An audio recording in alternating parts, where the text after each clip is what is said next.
All right, so I'm Tanner Glenn here with Trey Meyers. He is the Director of Marketing Communications for the Missouri Restaurant Association. He and I are both Pitt State, two-time Pitt State graduates. We got our bachelor's and our master's from Pitt State. So, Trey, if I was just going to see if maybe you would tell me a little bit about kind of what you do in your role, and we can talk about some other things too, like Pitt State and whatever else you got going on. Sure, absolutely. Well, thank you, Tanner. Thank you for having me on here. It's honestly it's an honor, and it's a great to kind of see what you've been up to after college. I've been kind of tracking all these podcasts that you've been doing with some other individuals, and they're fantastic. So honestly, first props to you and using your skills and your trade to do what you do. It's great content, great environment. So I'm happy to be part of it. Um, a little bit about me. So I'm the director of marketing communications for the Missouri Restaurant Association. For those that don't know, the Missouri Restaurant Association is a non-for-profit organization. So we represent restaurants in the state of Missouri, and we also bleed into the Kansas side near Johnson County, Overland Park, that kind of jurisdiction. And I call it the trifecta approach or three-prong approach. So we advocacy for restaurant owners. So we'll go to Jefferson City and do some political lobbying and advocacy for restaurant owners and employees and anybody in the hospitality industry. It doesn't have to just be restaurants; it could be hotels too. So we do some government advocacy, and then we do education. So we teach serve-safe classes, food handlers training, and then we actually just started this program. It's called Pro Start. It's been going on for about, oh, I want to say anywhere from 5 to 10 years. I could be wrong. But what Pro Start does is we partner with high schools and college universities to kind of get students in the hospitality and culinary industry, well, degrees. So we'll provide courses, we'll provide pathways, we'll give out a whole bunch of scholarships. I think last year we gave out close to $300,000 worth of scholarship money to students. And it could be anybody currently in grad school, could be anybody going through college, it could be high school students transitioning to college. But we do a lot of stuff in education. For Missouri, we actually pride in our education program. We're I think, number third in the country for having the biggest program across state. So we pride in that and we're growing it. We're in about 104 schools, about 6,000 students. So we have a large base. Um, and then we do marketing stuff too. I go on with my team and we do marketing promotional videos, some photography shoots, interviews, webinars, anything that kind of gets restaurants' name out there. So some cooking demonstrations, how to make a cocktail drink, how to make a filet mignon in a Capital Grill restaurant. It kind of just depends. I get all of it. So yeah, I guess a little bit of background about me. Just like you, went to Pittsburgh State University. Get two degrees. I'm actually working on a third degree. I will have a human resources degree from Pittsburgh State in May, actually. So walking out of there with 3 degrees, I'm ready to be done. I think a PhD is definitely in my pathway within the next 5 years. So we'll see how that goes. But I'm a California-born resident native. I was born in Pasadena, California. Was a military family, so we traveled across the state, or across the country. We kind of leaned more towards the West Coast, and then made our way up to Fort Leavenworth, Kansas. And then now I've been here for, I want to say 15, 16 years. So I've been here for a bit. So, yeah, I think Yeah, that's a yeah. quick crash course. So you're super familiar with the KC area and everything, and Oh, you yeah. weren't all that far from home. You're a straight shot down to Pittsburgh for college and everything. And it sounds like Yeah. everything we ever even kind of talked about in college, you're doing right now with your role. So Thankfully, yeah. Actually, I got pretty lucky with the job offer that came my way. I get to use my marketing skills, and I play the admin assistant communication aspect. So, I'm rolling out with social media campaigns, email marketing campaigns. I'm making billboards. We just wrapped a few buses a couple of days ago because we have Restaurant Week in Kansas City coming up in the next 2 weeks. So we're preparing that huge madhouse. But it's a fun event. It's a great event. It's great for charities, great for non-for-profits in our Kansas City area. So I'm excited.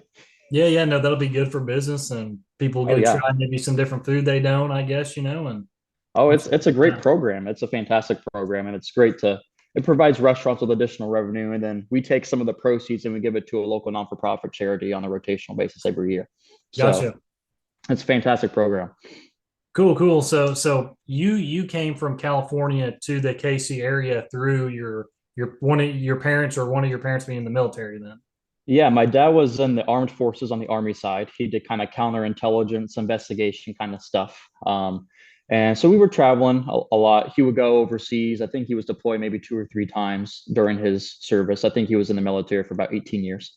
Mhm. So we traveled to Washington State, lived there for a couple years. Went to Arizona, lived in Sierra Vista for about another few months to a year.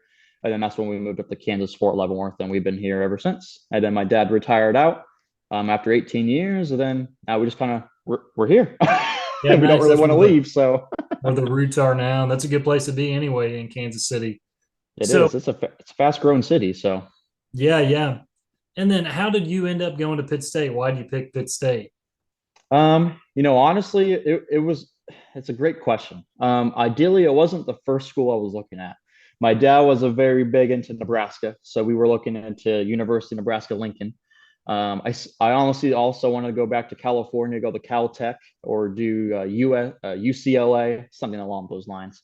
But I have one of my best friends. His name is Jack. He went to Pittsburgh State with me as well. Um, we we kind of were just chatting and realized financially Pittsburgh State was the best way to go for a pathway with a flat rate tuition and everything. So we went to Pittsburgh State. I fell in love with the campus almost instantly when I did my kind of, what was it, the Pitt Cares walkthrough that you do in the beginning, something along Yeah. those lines. Yeah, and then I actually started out as a math major. Fun fact. I was in the math education, so I was going to go teach math classes in high school. And then that clearly didn't work out. So then we switched to the communication department, which is how I got involved with Alicia and Chris and all those nice professors at Pittsburgh State. And then kind of just stuck it out through, got my master's there, didn't think I was going to go do that. And now here we are. So I know it's crazy, man. Yeah. So, and I just transferred in. I was lucky. I had a couple of really good professors like you did. Uh, but you did all every year you were there, you went to Pitt State, right? I did. I was on so well, I got my bachelor's and my master's. I was there for the whole duration. So I Mhm. started in August of 2018 and then graduated with my bachelor's in winter of 21. Then did my master's from spring of 22 all the way to or yeah, spring of 22 until spring of 23. Yeah. Yeah, I got Had you. to think about that one for a second. Man, time has gone by. And so I was in when I was getting my master's, I was teaching public speaking. And then what Yes. what were you teaching? I don't remember what you were teaching. I was teaching the media writing classes or the strategic communication pathway. So I was teaching introduction to strategic comm, media writing and copy. And then I was helping Dr. Mason with organizational communication. And there's one more class. I was, social influence and persuasion. Mhm. Yeah, so you So knew Dr. Livingston and Dr. Mason pretty well then. Dr. Livingston, that's a change. She just got her Yeah. doctorate degree not too long ago. That's got a nice ring to it. Yeah, it does. Yeah, it's good. It's well deserved for her. So Oh, absolutely. Well, very much well deserved. yeah, those are two professors I never understood how they could do so much and then Oh, keep I their know. sanity. Sometimes I don't think they have sanity. I think that's where they thrived. They were just like, oh, let's keep throwing it at me, keep giving it to me. We'll rock it out. Yeah. So Yeah, you're probably correct. That's probably is how some of them went. yeah, But they probably lost all their sanity while they were doing it. But they have a great time doing it too. So that was the most enjoyable part, as they had fun. So yeah, absolutely. So what's some memorable stuff from Pitt State? And what kind of stuff have you used that you learned in college that you're using right now? Maybe a couple uh, of lessons you learned or something. yeah, so I mean, there's a lot of different takeaways. One thing I kind of wish that I did more when I was at Pitt State was I wish I was more involved in the student organizations. I know everybody kind of just says that when they graduate, but I don't think people really explain the importance of how good it is to get those networks. It's not necessarily joining the student organizations to get the experience. I mean, it is, don't get me wrong, but it's all about the people that you're meeting when you're in those programs. And it's kind of you're building a cohort of your graduation class that once you graduate, you'll kind of notice looking on LinkedIn or social platforms of, oh, wow, all these people are doing these awesome things. Your paths will cross again once you graduate college, and maybe it's 5 to 10 years, maybe it's less than that. So that's kind of one thing that I wish I got more involved with student organizations. But most of my key takeaways were actually me being a teacher. Mhm. I got to meet and you were in the same boat as me, Tanner, too. I got to meet so many different students. I think of my time as a GTA, I probably taught close to 300 to 500 students during my duration at Pittsburgh State, and the amount of people that you get to meet is quite awesome. And being able to still follow and track what they're doing if they connected with me after class. If I didn't make them mad, because there's Yeah. Oh always some yeah. of those few.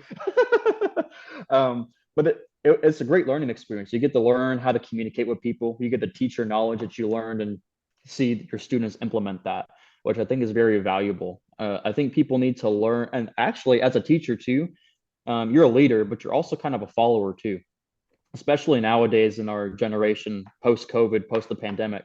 It was all about learning of, oh, all my students can do all these awesome things, and they're actually teaching me some things that I'm not aware about. And it's just a very collaborative environment.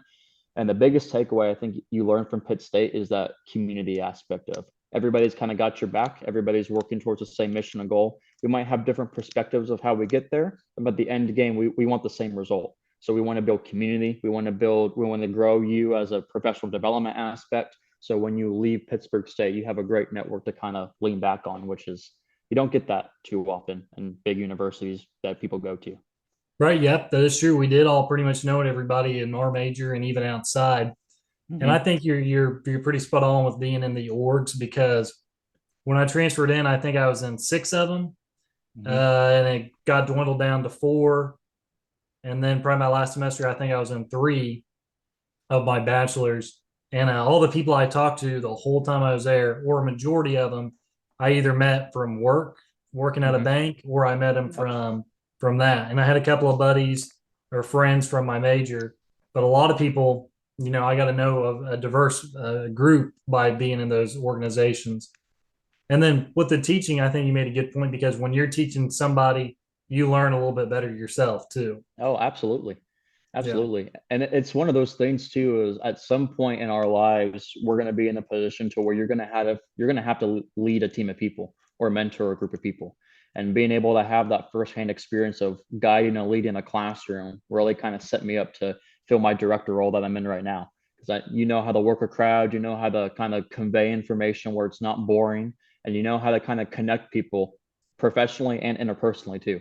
Because a lot of times, when I was a teacher, I was big into relationship development and building. So, yes, I was still your teacher, but I was very down the earth of, I understand you have life stuff going on. I want to learn, I want to hear about your life experiences. I want you to walk into class one day and tell me what you did over the weekend. Mhm. Because once you build that relationship with your students, they're going to listen in class. They're going to listen to what you have to say, and they'll have greater takeaways from the student and the teacher equally than rather than somebody who's not engaged. So For sure, even somebody who's not a communication major, the classes were good because everything we taught for the most part, you could apply it to something that's happened in your life. You either were having this conversation or this event happened and you could relate to it. oh yeah. Just like you're saying, when you told them something about, I was out and about and this happened and this relates to this theory or concept or whatever, then they can interject too. Oh, that's what that is. Well, I had this experience. And yeah, what you're saying, that's pretty cool, the relationship building part of it. So Yeah, and college is supposed to be a time where you're not expected to know everything. It's a straight learning curve, and you're supposed to fail when you're in college. It's better to fail while you're in school than fail in a position where you're expected to perform well.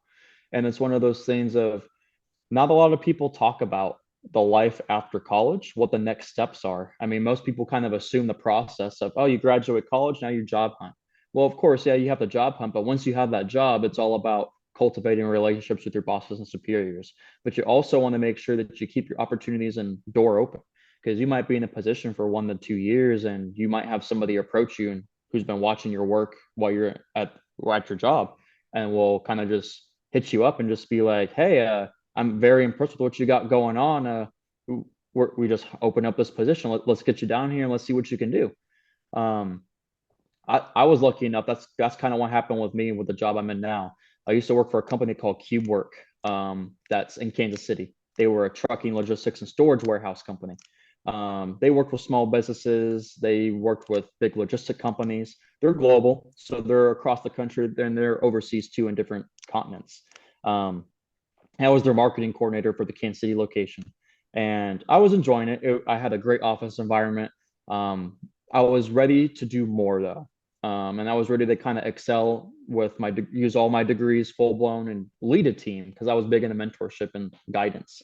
And then I saw this opportunity come up with the Missouri Restaurant Association. Didn't think I was qualified for it in the slightest. Went ahead and applied for it. The CEO and I had a great conversation, and I was lucky enough to be selected on compared to like 50 applicants. So Nice. it's one of those things of it's learning life after college is very hard to navigate, but it's important to know that you need to have a strong support system because you get into topics like, oh, let me open up a 401k or Roth IRA, or how does retirement work, or what's good benefit packages to go with. And a lot of that stuff they don't teach you in college anymore, which I wish they did.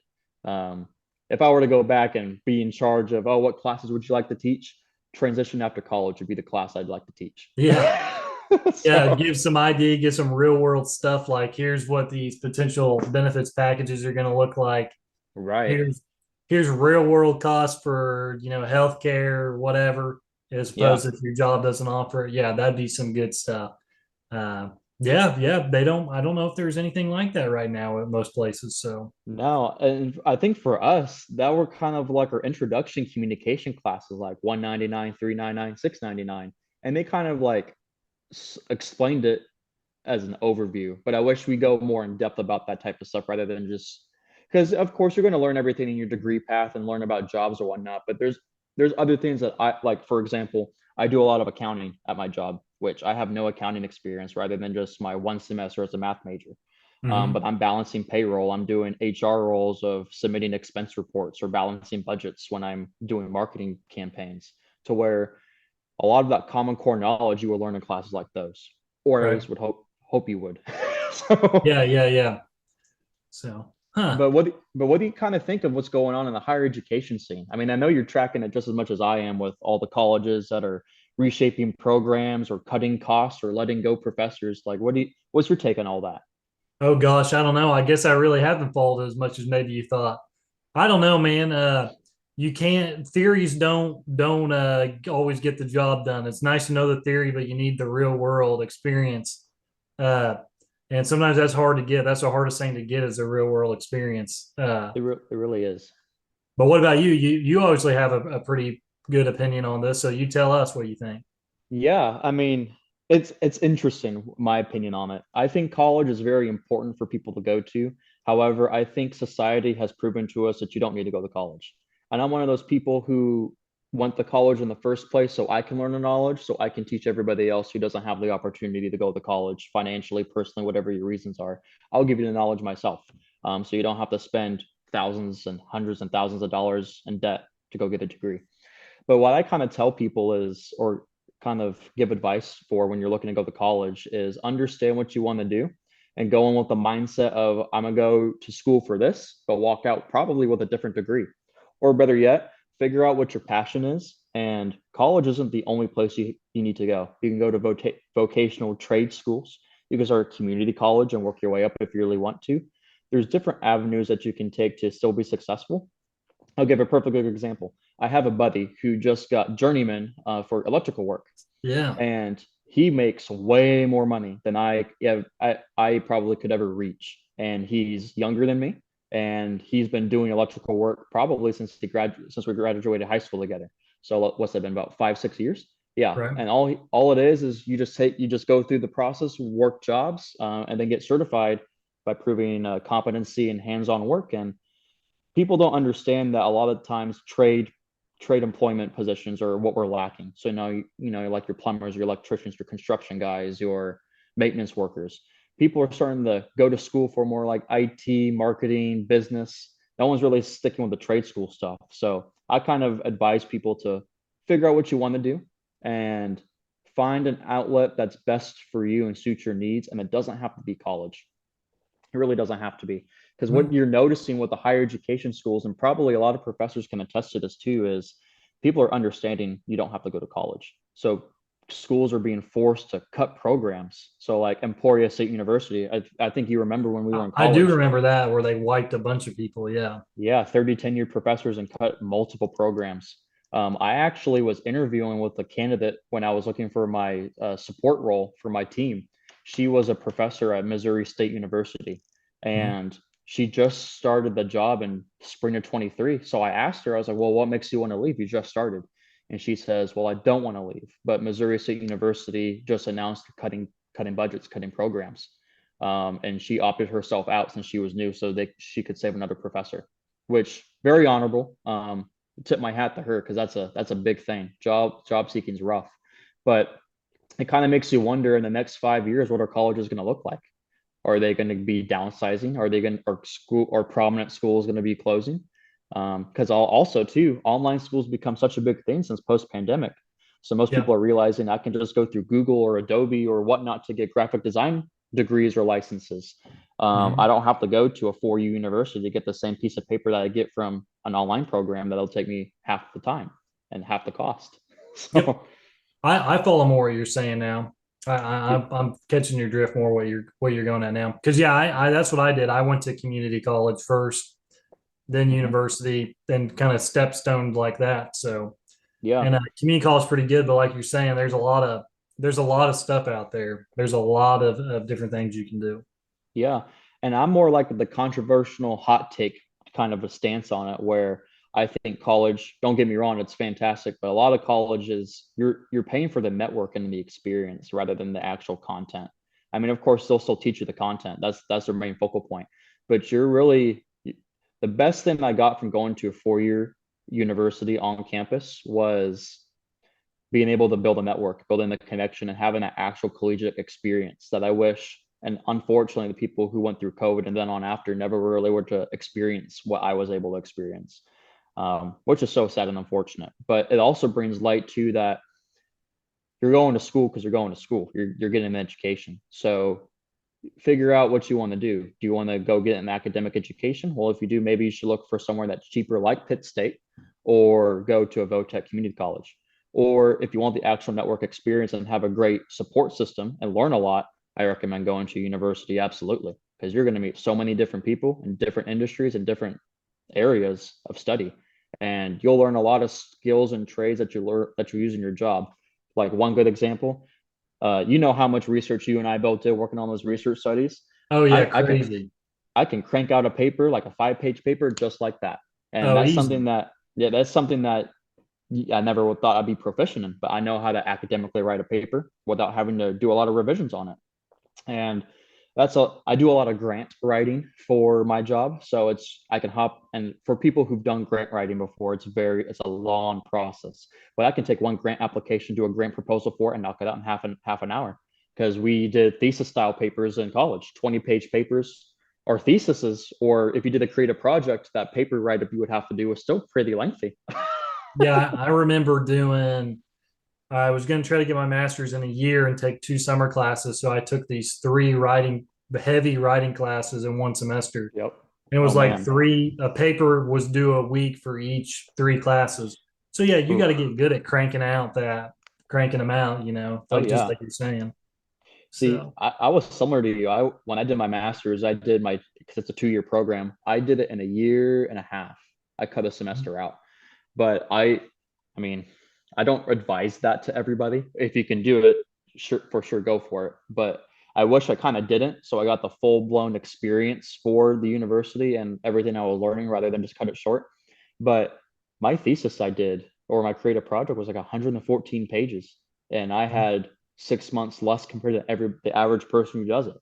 And I went over and beyond and bit off way more than I can chew. And I don't know if you remember my project. I did all three methods of study: qualitative, quantitative, and content analysis. I did all of it. nice. Triangulation, that's what it's called. The professors would be proud. Yeah, yeah, heck yeah, triangulation. um, but I bit off way more than I can chew, and it was a struggle getting it done. But the value there once you did it was very great. And when I was like, hell, I can do that. I can do whatever else I want to. Yeah, no, I was the same way. So I did the one and or three semesters too, and my project was over 100. I don't think it was as much as yours. It was slightly over 100. And I Mhm. remember going to present it, and I'm like, shoot, I've only got like 45 minutes or half an hour to present 100 Yeah. some pages. So yeah, that's pretty wild. And I didn't know how I was going to do it. Oh I was yeah. like, I do not know if I'm going to be able to do this. Should I switch? I just like, nope, I'm too far in now. So I just, I was the same ironed way. it out. Man, I was the same way, especially when it came time for our graduate defense session. I don't know what you did with yours, Mine, I Facebook live streamed mine while presenting it. So Nice. I had a lot of people watching it. So in my head, I'm like, oh man, hopefully I don't say something wrong or don't explain something incorrectly. Mhm. Because everyone's gonna be like, oh, well now it's traceable. Now they're like, oh, look at that, that's false information, all that crap. Um, and as you're presenting it, you're just like, man, I have 114 pages worth of content. I got to fit it in 45 minutes. How the heck do you do that? But it's a great, I got a great value experience from it. And it was one of those things of, I wish everybody does something along those lines. Maybe not that type of caliber, but everybody should experience something like that because it's development, it's personal development. So Absolutely. So, one last thing I want to ask you: if people want to get involved with the Missouri Restaurant Association, sure. they want to donate, they want to help out, whatever involvement looks like, how do they do it? How do they get a hold of somebody there? Yeah, so we have a very vast website. It's getting remodeled. So if you hop on the website and we're like, what the heck is going on? We're revamping it. That's one of my project initiatives I'm doing. But what you can do is you can hop on the website and you can see our contact information. You can go through each of the tabs that we have. You can donate money for a scholarship, and we will put a scholarship in your name for a student.